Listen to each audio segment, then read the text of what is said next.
Salams, namaste, and hello, my dear friends. We're on day 299 of the Quran habit.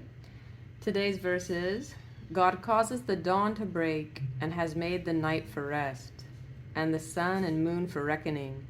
That is the ordering of the mighty, the knowing. In Arabic, it would read as follows.